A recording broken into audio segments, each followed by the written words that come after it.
ওকে, স্ক্রিনে 4-5টা ছবি আসবে, একটা একটা করে আসবে। ওদের নাম নিয়ে আমি আসলে কিছুই বলতে চাই না, আমি খালি এইটুকু বড় হয়ে এইটুকু বলতে চাই।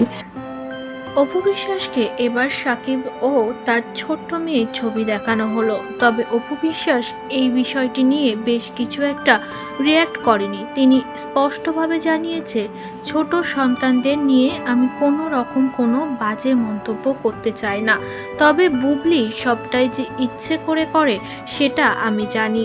সাকিব যেমন বুবলিকে দ্বিতীয় সন্তানের মা বানিয়েছে, তেমনই নাকি অপু বিশ্বাসকেও বউয়ের মর্যাদা দিয়ে রেখেছেন, এমনটাই দাবি অভিনেত্রী অপু বিশ্বাসের। অপু বিশ্বাস সমাজ মাধ্যমে ক্লিয়ার করে, সাকিবের পরিবারের সঙ্গে তো আমার অনেক ভালো সম্পর্ক, তবে সাকিব বুবলির সাথে যদি ভালো থাকতে চায় তাহলে থাকতে পারে।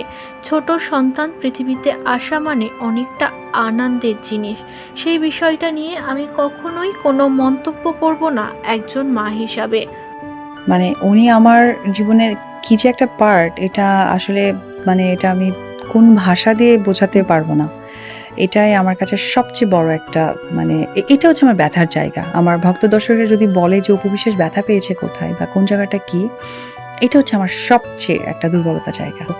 পৃথিবীতে বাবা মা মানুষের লাইফ থেকে চলে গেলে ওই সন্তানটা যে স্ট্রং একটা জায়গায় আসে, তখন আসলে যে কোনো জিনিসই না তার কাছে খুব একটা টাচ করতে পারে না, এটা আমার কাছে মনে হয়। আর তার থেকেও ইম্পর্টেন্ট হচ্ছে যে আমাকে যেহেতু অনেক মেয়েরা ফলো করে, তা আমার কাছে মনে হয় যে সেই মেয়েদের জন্য আমি যদি একটা কোনো বার্তা হতে পারি তাদের লাইফের জন্য ভালো কিছু, সো খারাপ